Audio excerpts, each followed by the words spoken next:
वाचानभ्यदितं येन वागविद्यते तदेव ब्रह्मत्वं विद्धि नेदं यदिदमुपासते.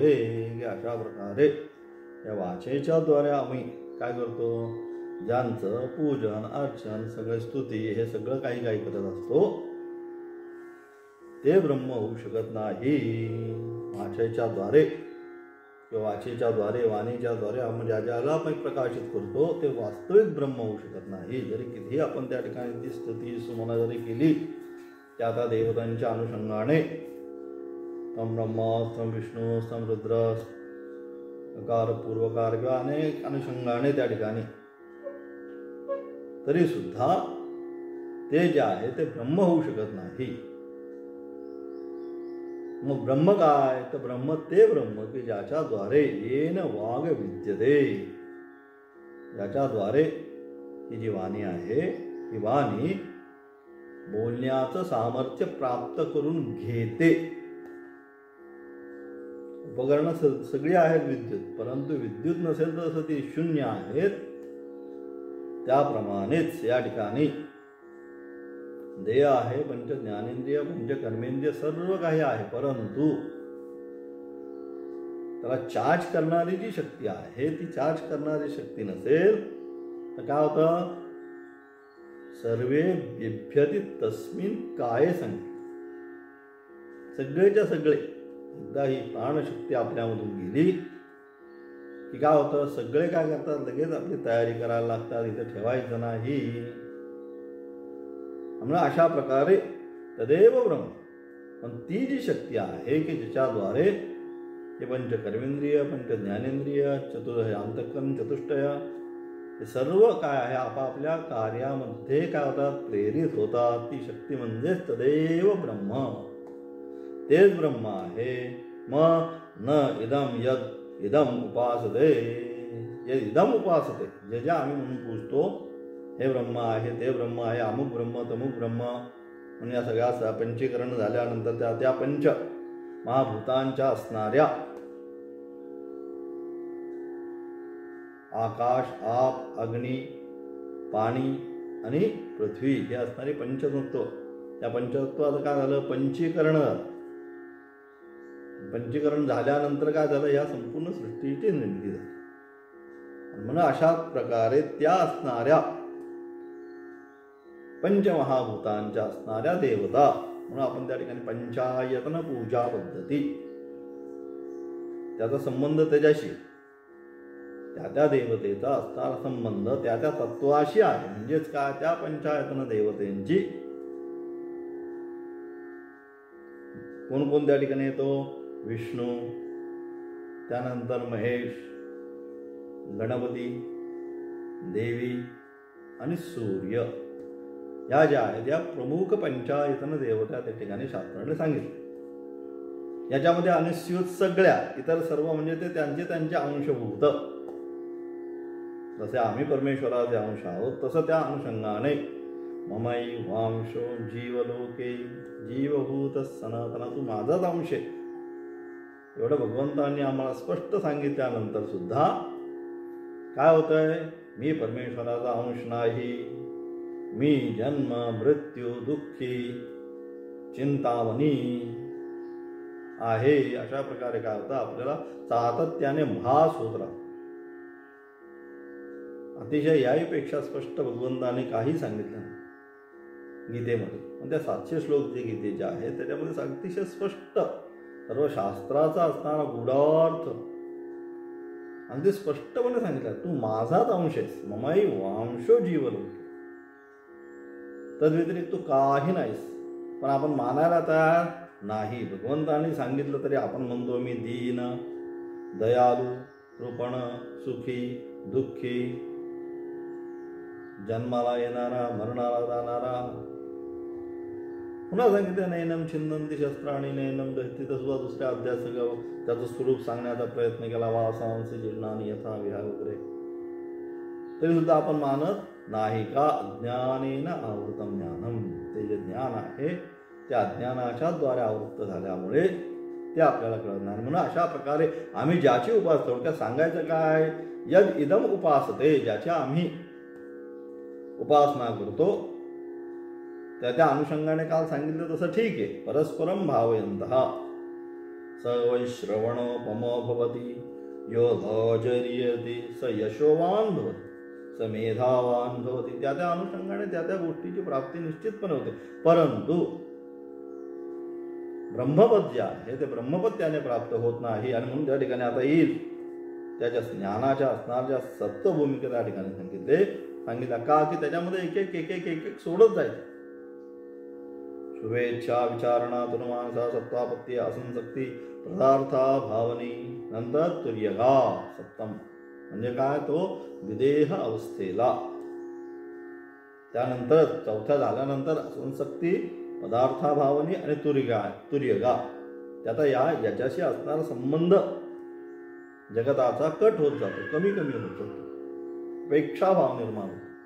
पण त्या सप्तभूमिका म्हणजेच काय, त्या सप्तभूमिकेच्या अनुषंगाने जी सप्तचक्र या ठिकाणी सांगितली, मूलाधारापासून ते शेवटचं असणारं या ठिकाणी सहस्राधार चक्र, जशी जशी भूमिका त्याची एक एक पुढे जाईल त्या अनुषंगाने इथं काय सांगितलं, म्हणून वाक सांगितलं. म्हणून यद वाचेचा विषय झाला. यद वाचानभ्यदितम येन वाग विद्यते, की ज्याच्याद्वारे वाचा ज्याचं वर्णन करते किंवा वाणीद्वारे काय जो प्रकाशित होत नाही, परंतु वाणीला जो काय करणारा आहे, प्रकाशित करणारा आहे तेच ब्रह्म आहे. आणि मग वाणी किती प्रकारची, मग काल आपला त्या ठिकाणी विचार आला होता. वाणी किती 4 प्रकारची सांगितली. परा, पश्यंती, मध्यमा, वैखरी. वाणी जे आपण नुसतं बोलतो अलग लक्षात, परंतु बोलत असताना ती वाणी आहे जी प्रगट होते ती किती याच्यातनं प्रगट होते, या 4 गोष्टीतून या ठिकाणी प्रगट होते. परा, पश्यंती, मध्यमा आणि वैखरी. वैखरी म्हणजे असं स्पष्ट त्या ठिकाणी ही असणारी वाणी. अशा प्रकारे वाणीचे वर्णन, अशा प्रकारे वाणीने वर्णांचा जो उच्चार होतो तो वैखरी वाणीने अभिव्यक्त झालेले वर्ण, ते वैखरी म्हणजे मुखातून काल ज्या सांगितल्याप्रमाणे त्याची असणारी 8 स्थान मुखामध्येच आहेत सगळी. त्याद्वारा तो काय होतो, त्या ठिकाणी प्रगट होतो शब्द, म्हणून ती वाणी. आणि म्हणून अशा प्रकारे ते वैखरीने प्रकट झाल्यानंतर काय होतं, त्याच्यानंतर त्याचा काय बोलल्यानंतर श्याम म्हटल्यानंतर त्या 100 मुलांमध्ये जो श्याम असेल 1, 2, 3 त्या अनुस्यूत त्या बोलल्यानंतर काय होतं, त्याच्यापासून त्याचा अर्थबोध होतो. त्यांना श्याम म्हटलं तर काय, माझं नाव घेतलेलं असेल म्हणून ते त्या ठिकाणी बघतो. हे कधी वैखरी वाणीच्या द्वारे, म्हणून तेच सांगितलं त्याच्यापासून अर्थबोध होतो. आणि मग अशा प्रकारची ही परापश्यंती, मध्यमा आणि वैखरी हे किती झाले, वाणीचे 4 प्रकार आहेत. परावाङ्मूल चक्रस्था, पश्यंती नाभिसंस्थिता, जयस्था, मध्यमा ज्ञेया, वैखरी कंठदेशका. कुठल्या देशामध्ये या 4 वात आपल्या शरीरामध्ये या 4 वाणी कुठे कुठे अधिवास करतात ते या ठिकाणी सांगितले. चौथी वैखरी वाणी मनुष्याच्या ठिकाणी असते. जी चौथी आहे वैखरी ती कुठे असते, ते मनुष्याच्या ठिकाणी, या आपल्या मुखामध्ये ती काय करते, वास करते. त्या वाणीने मनुष्य व्यवहार करतात. आणि त्या वाणीने काय सांगितलं, मनुष्य जे काही व्यवहार करतो आपण ते सगळे वैखरी वाणीच्या अनुषंगाने आपले शब्द बोलल्यानंतर. व्यवहार कधी होतो, आपण बोलल्यानंतर. परंतु शब्दाची उत्पत्ती कुठनं होते, तर परापासून त्याची उत्पत्ती या ठिकाणी सांगितली त्यांनी. आणि म्हणून वर्ण हे वर्ण हे वास्तविक कसं आहे, निराधार आहे असं या ठिकाणी यांचं मत आहे. कोण वैयाकरणाचे बाकीचे मीमांसक आहेत त्यांचं मत काय आहे, वर्ण हे वास्तविक निराकार, व्यापक, अनित्य असेल. वास्तविक ते तसेच आहे. परंतु काय होतं, ते असे असताना सुद्धा असे मीमांसकांनी वैयाकरणांचे मत आहे. न्यायिक जे आहेत ते सुद्धा वर्णांना अनित्य मानतात. परंतु ते जे वर्ण आहेत त्या वर्णांचे ठिकाण, कोणकोणत्या वर्णांचे ठिकाण जी कालची सांगितली, उदात्त, अनुदात्त, स्वरित, खाली अनुदात्त, उदात्त वर, स्वरित मध्ये जे आहे ते स्वरित म्हणतो. पुन्हा ह्रस्व, दीर्घ शब्द बोलायचा म्हणजे व्याकरण का आता शब्दानुशासनं काल सांगितलं. अलग का शब्द कसा बोलायचा, मंत्र कसा बोलायचा, त्याची हिंसा होता का म्हणा अतिशय म्हणत असताना ते हे जे काही शब्द या ठिकाणी सांगितलं, उदात्त, अनुदात्त, स्वरित, ह्रस्व, दीर्घ, प्लुत, हे सगळं जे काय आहे सगळ्याचे नियमाच्या अनुषंगाने जेव्हा आपण ते सगळं बोलू, स्वरित, अनुनासिक, या सगळ्या अनुषंगाने आपण काय करतो, या ठिकाणी शब्द बोलण्याचा प्रयत्न करतो आणि त्या अनुषंगाने आपण शब्द बोलत जातो. शब्द बोलताना या सगळ्या गोष्टींचं ज्ञान आपल्याला आवश्यक आहे. कोणता आहे तो, सुरित आहे का, उदात्त आहे का, अनुदात्त आहे, ह्रस्व आहे का, दीर्घ आहे. ह्रस्वाला ह्रस्वच म्हटलं पाहिजे, त्या ठिकाणीच थांबलं पाहिजे, म्हणून ह्रस्वालाच थांबतं.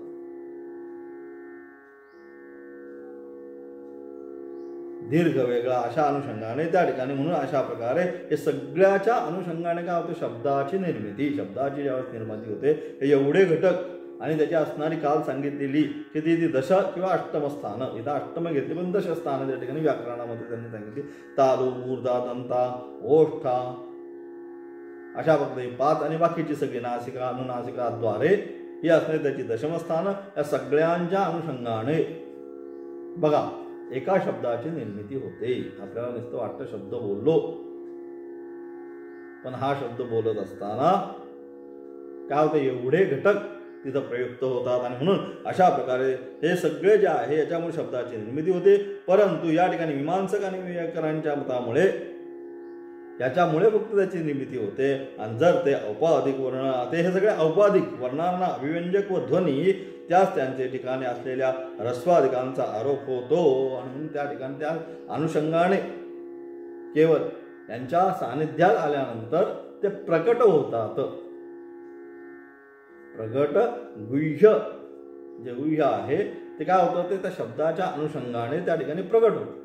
तसंच हे जे आहे, हे जे शब्द जे आहेत हे सगळे याच्या अनुषंगाने आता सांगितलेल्या स्थानादी, ह्रस्वादी याच्यामुळे ते प्रकट होतात. आणि म्हणून ते काय झाले, तर ते औपाधिक आहेत. वर्णानाम अभिव्यंजक ध्वनी, आवाज त्याच्या ठिकाणी असलेल्या ह्रस्वाधिकांचा आरोप होतो. वैखरी वाणीची अभिव्यक्ती कशी होते याची प्रक्रिया आहे. मग आता ही वैखरी वाणी जी आहे या स्थानावरनं प्रकट होते, पण ते मूल काय, ते मूळ सांगण्याचा आता ते प्रयत्न करतात. मग कुठनं ती प्रकट होते, नुसती शब्द वैखरी म्हणजे नुसतं बोललो म्हणजे नाही, ती प्रकट होण्याचं मूल स्थान काय. म्हणून थोडासा मुद्दाम हा विषय आज थोडासा या ठिकाणी आपण म्हणतो नुसतं बोललं की झालं, बोललं की होत नाही. त्याचे जो मूळ आहे त्याचं मूळ कुठे आहे, तर मनुष्याच्या स्थूल शरीरामध्ये मूल जे चक्र आहे म्हणजे मूलाधार चक्रापासून, हे जे आपल्याकडे किती चक्र सांगितली शरीरामध्ये, एक सप्तचक्र या ठिकाणी सांगितले, बरोबर ना. हे सगळं योग मार्गामध्ये आहे.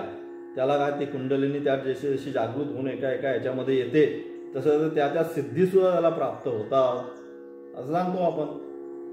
म्हणून ही असणारी सप्तचक्र, त्यातलं सगळ्यात पहिलं खाली जे आहे आपलं संपूर्ण मुळाशी अधिष्ठान जे आहे ते मूलाधार, त्याच्यावर थोडं आलो की आपण स्वाधिष्ठान चक्र, त्यानंतर येणारं मणिपूर चक्र कुठे, नाभीमध्ये, अनाहत चक्र हृदयामध्ये, त्यानंतर विशुद्धी कंठामध्ये, अज्ञाचक्र 2 नेत्रांच्या मध्ये, आणि शेवटचं असणारं सहस्त्रधार चक्र म्हणजे आपल्या ब्रह्मरंध्र जे आहे तिथनं ते मोक्ष म्हणून त्या ठिकाणी सांगतात. तो अलग लक्षात त्या याला गेला की तो मोक्षाला प्राप्त होतो. म्हणून अशा अनुषंगाने या ठिकाणी काय सांगितलं, मग त्याच जी सप्तचक्रांच्या अनुषंगाने एक एक तुमचं जर हे आहे त्या ठिकाणी अष्टांग योग साधना जी आहे त्याच्यामध्ये जे काय सांगितलेलं आहे ते सुद्धा एक एक गोष्ट तुम्ही पास करत गेला की काय होतं, एका एका चक्राचे तुम्हाला काय होतं, त्या चक्र जागृत अवस्थेमध्ये येतं. मग कोणकोणते सांगितले अष्टांग योग पद्धतीमध्ये, यम, नियम, आसन, प्राणायाम, प्रत्याहार, धारणा, ध्यान, समाधी. समाधी अवस्थेमध्ये गेला म्हणजे सहस्राधार चक्रामध्ये तो जाऊन पोचला. त्याच अनुषंगाने यम म्हणजे पहिला जो आहे शास्त्रीय भाषेमध्ये विवेक वैराग्य सगळं त्याला प्राप्त झालं. ते यम अनेक प्रकारचे त्यात जो योगशास्त्राचा अभ्यास करतो सगळं लिहिलेलं आहे. यमामध्ये काय काय आहे, यम म्हणजे काय, सगळे नियम. त्याला कुठं बोलायचं नाही, कुणाबद्दल हिंसा मनामध्ये येता कामा नये, दुसऱ्याचा वाईट व्हावा असं नाही, शुद्ध आहार पाहिजे, हे सगळे जे काय आहे सगळे नियम प्राथमिक दर्जाचे आध्यात्मिक मार्गावर आल्यानंतर प्रायमरी जे नियम आहे पहिले जे का आपली देह शुद्धी करणारं आहे, मनशुद्धी बुद्धिशुद्धी करण्यासाठी काय पाहिजे, मग त्या ठिकाणी म्हणून आहार सांगितला. जाणी जे परवा म्हणून ते पेपरमध्ये एक लेखाला दिला होता आपण की आहाराचा किती हे होतो, प्रभाव होतो. उदर भरण नोहे जाणीचे यज्ञ कर्म सांगितलं. मागच्या शनिवारच्या पेपरमध्ये आला. उदरण नुसतं खायचं नाही आहार म्हणजे, मग उदरण भरण नोहे जाणीचे यज्ञ कर्म सांगितलं. यज्ञ कर्म आहे. आणि मग ते जेवताना सुद्धा त्याची विशिष्ट पद्धती आहे. कसं बसायचं, कसं प्रोक्षण करायचं, कशा आहुती द्यायच्या, कसं आचमन करायचं, जेवण पूर्ण झाल्यानंतर पुन्हा कसं आचमन करायचं, तर सगळं जे आहे, कारण तो यज्ञ आहे, ते नुसतं जेवण नाही. कारण का त्याच्याद्वारे काय होणार आहे, सगळ्यातून त्याच्यातून जो निर्माण होणारा जो घटक आहे तो तुमची ते जर शुद्ध असेल तर काय होणार आहे, तुमची मन, बुद्धी, चित्त सगळं जे आहे सगळं काय होणार, आहार शुद्ध सत्वशुद्धी, सत्वशुद्धी शुद्धी होणार. आणि त्यानंतर ध्रुवा स्मृती, स्मृतिलंबे सर्व ग्रंथीना विप्रमोक्ष हा सांगितलं. मग दृढ स्मृती होणार म्हणजे काय, परमेश्वरच अशा प्रकारे विचार निर्माण होणार आहे. आणि त्यानंतर काय होणार आहे, सर्व ग्रंथीना विप्रमोक्ष हा, ते छानपैकी लोक त्या ठिकाणी सगळे ग्रंथी जे आहेत म्हणजे काय, तो मोक्ष अवस्थेला प्राप्त होतो कधी आहार शुद्ध असेल. मग आपल्याकडे आहार जो आहे, पाणी आणि आहार याच्यावर काय झालं, शास्त्राने फार जोर दिलाय. त्याचं मूलभूत कारणच ते आहे. म्हणून अशा प्रकारे ही जी आहे, जसं काय सांगितलं, यमानंतर नियमानंतर ते नियमाचं पालन केल्यानंतर दुसरं जे चक्र आहे स्वाधिष्ठान, ते जागृत होणारे. आसन मणिपूर नाभीमध्ये, त्यानंतर प्राणायाम, अनाहत, प्रत्याहार, विशुद्धी, ध्यान आणि धारणेने असणारा अज्ञाचक्र, आणि शेवट समाधी अवस्थेमध्ये निर्विकल्पक समाधी. त्या ठिकाणी तो जे आहे सहस्राधार चक्र, ते त्या ठिकाणी जागृत होणार. म्हणून अशाच अनुषंगाने ज्या ठिकाणी काय सांगितलं, पुन्हा ज्ञानीच्या मुंत्या ज्या असणाऱ्या सप्तभूमिका ज्या आहेत त्याचं वर्णन काय, त्या चक्र त्या गेल्यानंतर, त्या भूमिकेत गेल्यानंतर काय होणार, त्या चक्राची जागृती त्या ठिकाणी. म्हणजे आहे पहिलं कोणतं सांगितलं, शुभेच्छा, म्हणजे सगळं सोडून दिलं आपण, त्याला शुभेच्छा देतो. मोबाईल युगामध्ये आपण सगळे गेलेलो आलो. आता काय झालं, आता सगळे आपले शब्द आटत चालले दिवसांदिवस. खऱ्या अर्थानं जसं सोशल मीडिया निर्माण झालेला आहे तसे आम्ही सगळे एक साधक झालेलो. तसं काय, तर आता आपण जास्त लिहित नाही. ते चिन्ह जे आहेत त्या मोबाईलमध्ये, ते चिन्हच फक्त काय करतो, लोकांना दाखवतो. शुभेच्छा म्हणजे तेवढा एक गुच्छ पाठवतो. म्हणजे वाढदिवस जरी कोणाचा असला तरी आपण तोच गुच्छ पाठवतो, आणि एखादा भावपूर्ण श्रद्धांजली असला तरी तोच गुच्छ पाठवतो. हा बदल झालेला आता आमच्यामध्ये, सगळ्यासाठी एकच काहीतरी पाठवून द्यायचं असो. म्हणून काय, खऱ्या अर्थाने आता आम्ही काय झालेलं, आमचे शब्द जे आहे ते शब्द आता काय व्हायला लागले, कमी व्हायला लागले. सगळे आम्ही चिन्हांकित जे त्या ठिकाणी फक्त तेवढं चिन्ह दाखवलं की त्याचा तो अर्थ समजून घेतो. म्हणजे खऱ्या अर्थाने आता मोबाईल युगानंतर आम्ही खरे साधक बनलेलो आहोत. कारण का, साधनेमध्ये सगळ्यात मौनाची साधना महत्वाची सांगितली. त्याचं कारण आहे की ते नुसता शब्द जो बाहेर पडतो, हा शब्द तिथनं बाहेर नाही पडतो. म्हणून या सप्तभूमिका ज्या आहे, शुभेच्छा म्हणजे काय, तर परमेश्वर प्राप्तीची इच्छा, तर मला काही नको, फक्त परमेश्वरच प्राप्त करून घ्यायचा आहे. अशा अनुषंगाने सगळं सोडून, त्या आहे मधली सगळी आसक्ती सोडून, सगळं सोडून म्हणण्यापेक्षा आता कसं आहे, सगळं सोडून आता सगळीकडे जाणं अशक्य आहे. मग ज्या आहे त्या ठिकाणी ठाईच बसून करा एक चित्त, जी संसारामध्ये आसक्ती आहे, हे माझं, ते माझं, अमुक माझं, हे काय केलं पाहिजे की सोडून दिलं. शुभेच्छा म्हणजे आता तू चांगल्या मार्गाला, आता परमेश्वर प्राप्तीच्या मार्गावर तो निघालेला आहे. नंतर विचारल्यानंतर त्यानंतर एकदा अशा प्रकारे या मार्गावर आल्यानंतर काय करायचं, श्रवण, मनन.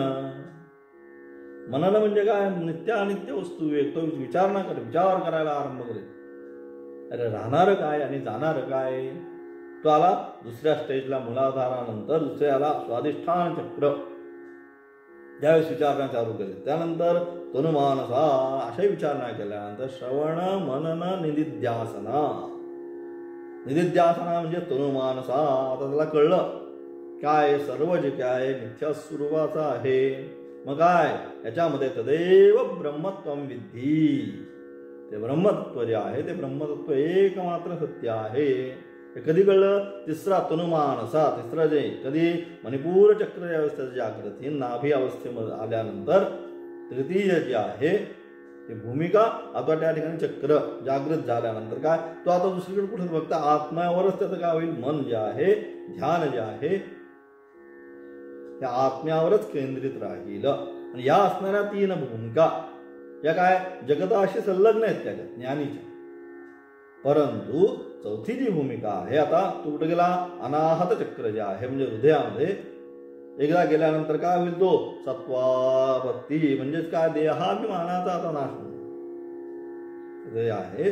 त्याला आता कळलं की काय आहे सगळं सगळं श्रवण मनन निध्यासना, त्या अनुषंगाने आता कळलं काय तदेव ब्रह्मत्वं विद्धी, ब्रह्माच्या व्यतिरिक्त अन्य काही नाही.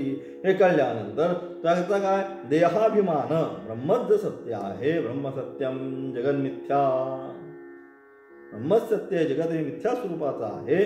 या निशात सर्वभूतानाम हे सगळं कळल्यानंतर काय होईल, देहाभिमानाचा आता त्याचा नाश होणार. देहामध्ये जो अभिमान आहे मी मी मी आणि काय ब्रह्माशी एकरूपतेचा अनुभव, त्याला आता सुरुवात किंवा तो अनुभव आता तो करायला लागेल. कधी सत्वापत्ती म्हणजे जो असणार काय हृदयामध्ये अनाहत चक्र जागृत झाल्यानंतर, त्यानंतर आता आला तो सत्वापत्तीनंतर असंसक्ती, मग समाधीची अवस्था आहे. एक निर्विकल्पक समाधी ज्या त्या निर्विकल्पक आणि सविकल्पक समाधी. तर आता देहाचा अभिमान नष्टच झाल्यामुळे सविकल्पक समाधी म्हणजे येणं आणि जाणं हा विषय राहत नाही. मग कोण निर्विकल्पक समाधी आहे, त्या निर्विकल्पक समाधी कडे तो काय करेल, आता त्याची काय होईल वाटचाल आरंभ होईल. म्हणजेच असंसक्ती ते कंठ जे आहे विशुद्ध चक्र जातं जागृत होईल. त्यानंतर पदार्थाभावनी, पदार्थाभावनी म्हणजे काय आता पूर्ण त्या ठिकाणी सांगितलं जे आहे अज्ञाचक्र एकदा आहे ना यामधून दोन्ही भ्रुवांमध्ये असणार जागृत अवस्थे आल्यानंतर पूर्ण आता देहाचा अभिमान काही राहणार नाही, तो तसाच आहे त्याच ठिकाणी. भिक्षाचर्य वगैरे कोणीही काय, तो फक्त त्या ब्रह्मभावामध्येच तो राहील. दुसऱ्याच्या द्वारे कोणी त्यावेळेस तिथे आलाच असे जे महात्म्य आहेत ते दृष्टीपथावर येतच नाही. पण त्या अनुषंगाने ते कुठे क्वचित काही देहाच्या अनुषंगाने प्रारब्धाच्या अनुषंगाने संबंध आला त्यांचा, तो दुसऱ्याच्या द्वारे. जसं त्या ठिकाणी सांगितलं की लहान मुलं जे आहेत ही लहान मुलं खेळतात, दिवसभर खेळून खेळून काय होतात अतिशय दमतात संध्याकाळी. आणि संध्याकाळी 7 वाजता काय होतात तशीच जातात आणि घरात बसल्याबरोबर झोपी जातात. आणि झोपी गेल्यानंतर मग जेवायची त्यांना सूद नाही, पण आईला जेवायला घालायचे आता त्यांना. माई काय करते तर ते काय असेल भात वरण काय एकत्र करते आणि काय करते त्यांना त्या ठिकाणी हा झोपेतच आहे. परंतु ती काय करते त्याला थोडं थोडं हलवून हलवून एक एक एक एक घास तेवढं पाहिजे तर तो त्याला बरोबर राहतो. आलं का लक्षात? मग त्याला दुसऱ्या दिवशी सकाळी जर विचारलं का जेवलास का, तो म्हणतो मी जेवलोच नाही. कारण ती अवस्था त्याची जागृत नसते, त्या झोपेमध्येच दुसऱ्याच्या द्वारे प्रयत्नशील झाल्यानंतर तसं तीच अगदी ती जी आहे तीच पदार्था भावना म्हणजे देहाचा परिपूर्ण विसरच. कुठल्याही प्रकारच्या देहामध्ये आता अहंभाव त्याचा राहिलेला नाही. आणि अशा प्रकारचं जे आहे ते कधी अज्ञाचक्र जे आहे त्याचं जागृत झाल्यानं पदार्था भावनी आणि तुर्यगा म्हणजे शेवटचे असणारे म्हणजेच काय जे सहस्राधार चक्र त्या ठिकाणी ती जाऊन मिळाली की काय होणारे मग ते तुर्यगा म्हणजेच काय त्याचा जीव आणि ब्रह्म ऐक्यात अहम ब्रह्मास्मी हा जो साक्षात परोक्षात ब्रह्म हा जो अनुभव आहे हा अनुभव त्याला त्या ठिकाणी प्राप्त. म्हणजे अशा प्रकारे ही असणारी सप्तचक्र या ज्ञानाच्या असणाऱ्या सप्त भूमिका योगाचा असणारा अष्टांग योग पद्धती हे सगळं कशा करतात त्याकरिता त्या अनुषंगाने एवढं सहज नाहीये. हे सगळं आपण बोलतोय पण एक एक गोष्टीचा त्याग करणं शरीराला झिजवणं म्हणून वैराग्य त्याच्या विवेक वैराग्य संसारामध्ये जोपर्यंत आसक्ती आहे तोपर्यंत या सगळ्या गोष्टी प्राप्त होणं अत्यंत कठीण आहे. आणि असो आणि म्हणून अशा प्रकारची हे कशावरून चाललं होतं आपलं सप्तचक्राच्या अनुषंगाने त्या ठिकाणी गेलो. आणि म्हणून मनुष्याच्या स्थूल शरीरामध्येही जे आहे काय मूलाधार चक्रापासून कंठापर्यंत अनेक म्हणजे सप्तचक्र आहेत याची माहिती योगशास्त्रामध्ये दिली आहे. मूलचक्राचे ठिकाणी मूलचक्र जे आहे म्हणजे मूलाधार चक्रामध्ये काय आहे, मूलचक्रामध्ये काय परावाणी, परा आहे ना, ती परा कुठनं तिची निर्मिती होते, मूलाधार चक्रामध्ये तिची निर्मिती होते. म्हणजे मूल चक्रामध्ये परावाणी आहे. त्यानंतर पश्यंती, त्यानंतर तिथून ती निघाली की पश्यंती म्हणजे कुठे, नाभी चक्रामध्ये येऊन थांबतो तो शब्द. त्यानंतर पुढे नाभी चक्रामध्ये पश्यंती, तिथून पुढे गेला की कुठे, हृदयामध्ये येऊन मध्यमा, परा पश्यंती मध्यमा मूल चक्र नाभी आणि हृदयामध्ये येऊन तो थांबतो. हृदयामध्ये आल्यानंतर तो मध्यमा आणि त्यानंतर हृदयातून पुढे निघून तो काय, वायू कंठाच्या ठिकाणी येऊन थांबतो. कंठातून तो काय होतो, व्यक्त होतो. म्हणजेच काय, ती वैखरी. वैखरी म्हणजे काय, तिथून तो शब्द बाहेर निघाला. म्हणजे वैखरी म्हणजे जीवाला बोलण्याची इच्छा झाली म्हणजे मूल चक्रामधून तो वायू उत्पन्न होतो क्रमाक्रमाने. आता जसं सांगितलं होतं पुढे, तिथनं क्रमाक्रमाने त्या ठिकाणी तिथून नाभी चक्रातून हृदयापासून तो पुढे वरती येतो. कंठातून बाहेर आल्यानंतर वरची जी ताळू आहे त्या ताळूला येऊन तो धडकतो. आणि त्याचे काही त्या ठिकाणी जी स्थानं सांगितली,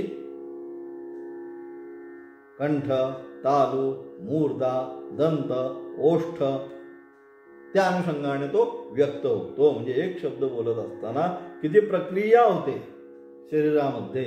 पण आपण म्हणतो कमी बोलत जावं साधकाने, किंवा साधकाला काय सांगितलं, मौन सांगितलं. म्हणजे ही जी काय आहे अनावश्यक जी शक्ती जी शरीरातून बाहेर पडते त्याच्यावर कंट्रोल राहतो. ती ऊर्जा काय होते शरीरामध्ये निर्माण होते. आणि म्हणून अशा प्रकारे मग काय होतं, वैखरी. आम्ही म्हणतो वायू जीवाला बोलण्याची इच्छा झाली म्हणजे मूलचक्रातून वायू उत्पन्न होतो. तो क्रमाक्रमाने कंठात येऊन तोंडापाशी म्हणजे टाळ्यात धडकतो. वरती जो टाळू आहे तिथं धडकतो व तेथून तो परत फिरून मुखातील त्या स्थानामध्ये तालवादी स्थानांना स्पर्श करून मग वर्णाची अभिव्यक्ती होते. त्या वाणीसत वैखरी संज्ञा आहे. आणि त्यानंतर एकदा येऊन तिथं टाळूला धडकला की त्या स्थानावर जाऊन जे काय त्यांची जी स्थानं आहेत त्या स्थानाला इचुयशानाम तालू, ऋटुरशानाम मूर्धा, ऋतुलसानाम दंताः, उपस्थानीयम ओष्ठः, यमगमनम नासिका, नासिका अनुस्वारस्य एदवतो कंठ तालू वगैरे. ते सगळं आता हे संस्कृतमध्ये सगळं त्या ठिकाणी पाणिनीचं व्याकरणाच्या अनुषंगाने लघु सिद्धांत कौमुदीतला तो सगळा विषय. आपल्याला तेवढं काय आता घ्यायचं नाही. त्या त्यांची स्थानं मागच्या पाठात सांगितली. त्या अनुषंगाने तो त्या ठिकाणी जातो किंवा धडकतो. आणि त्यानंतर त्या शब्दाची निर्मिती, आपल्या शब्दाची निर्मिती कशी होते ज्याच्यावर आपला फोकस आहे, त्याच्यावर आपला विचार चाललेला आहे की अशा प्रकारे परा पश्यंती मध्यमा म्हणजे मूलाधारामधून निघाल्यानंतर नाभिचक्रामधून आल्यानंतर हृदयामधून तो पुढे कंठदेशामध्ये येतो. तिथून वरच्या असणाऱ्या तालूला धडकतो. तालूला धडकल्यानंतर काय होतं, आतमध्ये असणारी ही जी अष्टस्थानं आहे त्या अष्टस्थानाला जाऊन तो पोहोचून त्या स्थानाच्या अनुषंगाने तो काय आकार त्या ठिकाणी असणारा व्यक्त होतो आणि मग तो बाहेर पडतो. अशा प्रकारे जी बाहेर पडणारी जी वाणी आहे त्याला आपण वैखरी अशी संज्ञा म्हणतो. स्वर व्यंजनात्मक जे वर्ण त्यांच्या उच्चाराकरता स्थान व प्रयत्न यांची जरुरी आहे. आणि याच्यासाठी जी काही स्थानं आणि त्या ठिकाणी उच्चाराची जी काही जरुरी आहे प्रयत्न आहे ते त्या ठिकाणी सांगितले. काय ते जे प्रयत्न तालू म्हणजे ते शब्दाची कशी निर्मिती होती त्या या ठिकाणी सांगतात. आणि म्हणून त्या ठिकाणी काय पुढं प्रथमतः नाभिचक्रापासून कंठाचा जो काकल भाग आहे त्या मुखाच्या बाहेरचा म्हणजे नाभिचक्रापासून ते हृदयापर्यंत जो आहे जो कंठाचा जो भाग आहे त्या काकल भाग म्हणतात. त्याला मुखाचा बाहेरचा भाग म्हणतात. आणि इथून जो वरती आहे म्हणजे कंठप्रदेशापासून ते वरचा टाळूपर्यंत जो भाग आहे तो मुखातील भाग आहे. त्याला काय म्हणतो, तो मुखातील भाग. पुन्हा तिथे काय होतं, प्रयत्न होतात. प्रयत्न दोन प्रकारचे सांगले, अभ्यंतर आणि बहिष्ठ. एक अभ्यंतर प्रयत्न होता आणि बाहेर प्रयत्न. प्रथम बाह्य प्रयत्न होतात आणि नंतर अभ्यंतर प्रयत्न होतात. आणि अशा प्रकारे वैखरी वाणीच्या वर्णांची अभिव्यक्ती होते. नित्य शब्द बोलतो पण शब्द बोलत असताना एवढ्या प्रक्रिया, किती बारीक प्रक्रिया आहेत बघ. आता या अजून तरी यातला बराचसा विषय आता सोडून दिला कारण ते आता कसं सगळंच व्याकरण त्याच्यामध्ये प्रचंड प्रमाणात येईल. ते कसं अभ्यंतर प्रयत्न कोणते, बाह्य प्रयत्न कोणते, नक्की तालू म्हणजे काय, नंता म्हणजे काय, ओष्ठा म्हणजे प फ ब भ म, फक्त ओठच आले पाहिजे म्हणून त्यांना ओष्ठा म्हणतात. त थ ता द त्यांना दंता म्हणजे जीभ त्या दंतालाच लागली पाहिजे. त थ बघा त थ द ध न तिथेच जीभ लागते. हे सगळं काय, हा सगळा व्याकरणाचा आता शब्दानुशासन शब्दाचा अनुशासन त्या ठिकाणी सांगितलं. म्हणून तो आता त्याचा बराच चौथा विषय घ्यायचा म्हटलं बराच वेळ जाईल, अजून 2-3 आपले वर्ग त्यात होते असो. म्हणून या ठिकाणी त्या फक्त शब्दाची निर्मिती, वैखरी वाणीची निर्मिती कशा प्रकारे होती ते या ठिकाणी त्यांनी सांगण्याचा प्रयत्न केला. आणि म्हणून अशा रीतीने शब्दाभिव्यंजक जे साधन त्यास वागेंद्रिय अशी संज्ञा आहे. वाघ चाललंय, यद वाचान वाघ जो आहे, जे इंद्रिय आहे त्याची निर्मिती कशा प्रकारे होती हे थोडक्यात यांनी या ठिकाणी सांगण्याचा प्रयत्न केला. आणि म्हणून अशा वागेंद्रिय ही संज्ञा आहे, त्या वाणीने अभिव्यक्त होणारे अर्थात संकेताने युक्त होणारे अनुपूर्वायुक्त असे जे वर्ण, त्यांनी अभिव्यक्त होणारा जो शब्द म्हणजे वर्णसमूहात्मक जे पद, त्या पद त्याचे ठिकाणी ही गौणवृत्त्या वाक शब्द प्रयोग केला आहे. म्हणजे त्याच्याद्वारे जे काय आपण बोलतो त्या सगळ्यालाच वाणी वाक हा शब्द आपण प्रयुक्त करतो. हे मत स्फोटवादी वैयाकऱ्यांचं आहे. याविषयी श्रुती प्रमाण केलेले हा अकारो वै सर्वा वर्णा, अकारो वै सर्वा वाक श्रुतीचे अर्थ अकार प्रधान ओंकार उपलक्षित स्फोट संज्ञक जी चित शक्ती स्वरूप सर्व वाणी आहे ती वाणी वर्णांच्या योगाने अभिव्यक्त होणारी आहे. वास्तविक अकारो अकारामधनच या सगळ्यांची त्या ठिकाणी म्हणतात निर्मिती होते. अकारामधून काय? अकार म्हणजे आकार प्रधान ओंकार. ओंकार का? तो ओंकार सगळ्यात पहिला ओंकार अतशब्दश्च ब्रह्मदेवाने या संपूर्ण सृष्टीची निर्मिती केल्यानंतर त्याच्या कंठामधून बाहेर पडणारे पहिले कोणते शब्द? तर अकार म्हणजे ओंकार आणि अथ हे 2 शब्द त्या ठिकाणी काय पडतात? पहिले बाहेर पडतात. आणि म्हणून काय? तस्मात मांगलिक उभो, म्हणून हे दोन्ही शब्द अत्यंत मांगलिक सांगितले. आणि त्याच्यापासूनच ओंकारापासूनच या ठिकाणी काय सांगितलं? आकार प्रधान ओंकार उपलक्षित स्फोट संज्ञक जिच्चित शक्ती स्वरूप सर्व वाणी. म्हणजे अशा प्रकारे ती संपूर्ण जी वाणी आहे ही कशी आहे? चित शक्ती स्वरूप. त्याच्या चित शक्ती स्वरूप म्हणजे त्या ब्रह्माच्या अनुषंगाने ती शक्ती त्याला प्राप्त होऊन ही वाणी काय? ती वाणी वर्णाच्या योगाने अभिव्यक्त होणारी अनेक रूपामध्ये वासते, विवर्तते म्हणजे आपणास भासते. मग ती किती प्रकारची आहे? ती पुन्हा मीत म्हणजे नियताक्षर छंदबद्ध आहे. अलग लक्षात आहे. याच्यामध्ये प्रत्येक मंत्रामध्ये किंवा श्लोकामध्ये प्रत्येकाचे छंद सांगितले. गायत्री छंद, त्रिष्टुप छंद, किती त्या अक्षर 8-8 अक्षराचा असेल तर कोणता छंद, 16 अक्षराचा असेल तर कोणता छंद, त्या छंदबद्ध ते मीत अक्षर पादबद्ध तेवढाच पाहिजे. त्यामध्ये एक अक्षर सुद्धा कमी जास्त होता कामा नाही. पहिले काय? ऋगादी, अमित म्हणजे यजुर्वेदादी, स्वर म्हणजे सामगायनादी, त्या ठिकाणी फक्त गायनच आहे. त्यानंतर ती वाणी किती प्रकारमध्ये डिवायडेशन होते. ती शब्द जी वाणी आहे ती पुन्हा त्याचं किती डिवायडेशन होतं ते सांगितलं त्यांनी. पादबद्ध, अमित म्हणजे फक्त सरळ मंत्र ज्याच्यामध्ये आहेत ते, स्वर म्हणजे स्वरयुक्त म्हणजे गायन आणि जी सांगते, सत्य म्हणजे यथादृष्टार्थ वचन, सत्यवाणी सुद्धा आहे.